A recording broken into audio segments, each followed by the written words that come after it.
অনেক বড়লোক একটা পরিবারে আমার বিয়ে দেয়া হয়। বড়লোক বলতে গ্রামে অন্যান্যদের তুলনায় তাদের অনেক টাকা পয়সা ছিল। তাদের ছিল দোতলা একটা বাড়ি, আর গ্রামেও অনেক জায়গা জমি ছিল।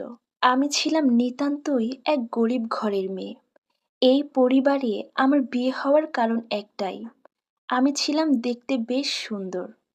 গায়ের রং ফর্সা, বেশ লম্বাও, ঘন কালো চুল। শ্বশুরবাড়ির লোকেরা আমাকে এক দেখাতেই পছন্দ করে ফেলেছিল। বিয়েতে তাদের কোনো দাবি দাওয়াও ছিল না, যার কারণে বাবা আমাকে এই পরিবারেই বিয়ে দিয়েছিল এই আশায় যে বড়লোকের সাথে বিয়ে হলে মেয়েটা একটু সুখে থাকবে। হ্যাঁ, আমি বেশ সুখেই আছি। তবে কিরকম সুখে আছি জানেন? তাহলে শুনুন। বিয়ের পরের দিন সকালবেলা আমার শাশুড়ি আমার শরীর থেকে সমস্ত গয়না খুলে নিয়েছিল। অবশ্য এই গয়নাগুলো তাদের বাড়ি থেকেই দেয়া হয়েছিল। গয়না খুলে নিয়েছে এটা কোনো সমস্যা না, কিন্তু কেন নিয়েছিল জানেন? কারণ আমি গরিব ঘরের মেয়ে। একসাথে এতগুলো গয়না দেখে যদি লোভ সামলাতে না পেরে সব গয়নাগুলো নিয়ে পালিয়ে যাই, সেই জন্য আমার শাশুড়ি বিয়ের পরের দিন সকালবেলায় সব গয়না খুলে তার কাছে নিয়ে গিয়েছিল। এর কিছুক্ষণ পর আমাকে নাস্তা খেতে দেয়া হয়। নাস্তায় ছিল রুটি, গরুর মাংস, ডিম সেদ্ধ আর কলা। আমার সামনে নাস্তা রেখেই আমার শাশুড়ি বলতে শুরু করলেন, জানো তো বৌমা, প্রায় দিন সকালবেলায় আমাদের বাসায় এই ধরনের নাস্তা তৈরি হয়। নাও, খেয়ে নাও। তোমাদের বাড়িতে তো মনে হয় না জীবনে এরকম নাস্তা খেয়েছো। এই কথাটা দিয়ে আমার শাশুড়ি মা কি বোঝাতে চেয়েছেন আশা করি আপনারা সবাই বুঝতে পেরেছেন। যাই হোক, এরপর থেকে আমি যখনই বাসার সবার সাথে খেতে বসতাম, আমার ননদ, ননদের স্বামী, আমার শাশুড়ি তাদের প্লেট থেকে মাছ মাংস তুলে আমার প্লেটে দিয়ে বলতো, নাও নাও, খেয়ে নাও। বাপের বাড়িতে তো জীবনেও এগুলা খাও নাই, এখন বেশি বেশি খাও। বিশ্বাস করেন, এদের এই ভালো খাবারগুলো না আমার গলা থেকে নামতো না।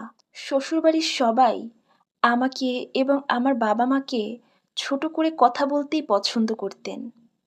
একদিন আমার শ্বশুরমশাই বাজার থেকে একটা বড় মাছ কিনে এনে আমার হাতে দিয়ে বললেন, বৌমা দেখো, কত বড় একটা মাছ। তোমার বাবা তো জীবনেও এত বড় মাছ আনতে পারে নাই। মানে, সব সময় এই ধরনের কথা বলতো।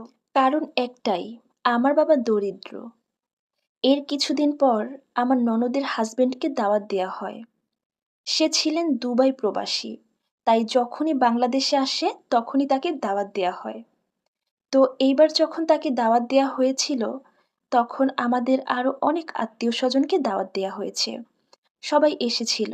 সেদিন বাড়িতে অনেক কাজ টাজ করে দুপুরে সবাইকে খাবার খাইয়ে আমি নিজে খেয়ে যখন একটু বিছানায় বিশ্রাম করতে বসলাম, তখনই শুনতে পেলাম আমার ননদের হাজবেন্ডের হাতের আইফোনটা নাকি পাওয়া যাচ্ছে না। আমার শাশুড়ি চিৎকার করে বলতে লাগলেন, ওই ফোনটা নাকি আমি চুরি করেছি, কারণ আমি গরিব ঘরের মেয়ে, দেখে আর লোভ সামলাতে পারিনি। এরপর তারা এসে আমার রুমটা তন্ন তন্ন করে খুঁজলো। আমার ননদ, সে তো আমার শরীর পর্যন্ত চেক করছে, ভাবছে হয়তো জামার মধ্যে লুকিয়ে রাখছি। অবশেষে আমার রুম থেকে ফোন না পেয়েও আমার শাশুড়ির কথা একটাই, ফোনটা নাকি আমি চুরি করেছি।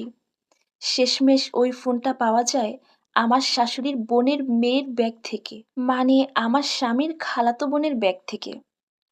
ফোনটা যখন আমার শাশুড়ির আত্মীয়দের কাছ থেকে পাওয়া যায়, সাথে সাথে আমার শাশুড়ি বলতে লাগলেন হয়তো তার বোনের মেয়ে ভুলে ফোনটা তার ব্যাগে রেখেছে। সে নাকি বুঝতে পারে নাই যে এই ফোনটা তার না। শুধু এইটা না, বাড়িতে কারো কিছু হারানো গেলেই আমাকে দোষ দেয়া হয়। এমনকি আমার বাবা মা যদি এখানে বেড়াতে আসেন, আমার শাশুড়ি মা নজর রাখেন যে লুকিয়ে লুকিয়ে আমি আমার মাকে বা বাবাকে কিছু দিয়ে দিলাম না তো।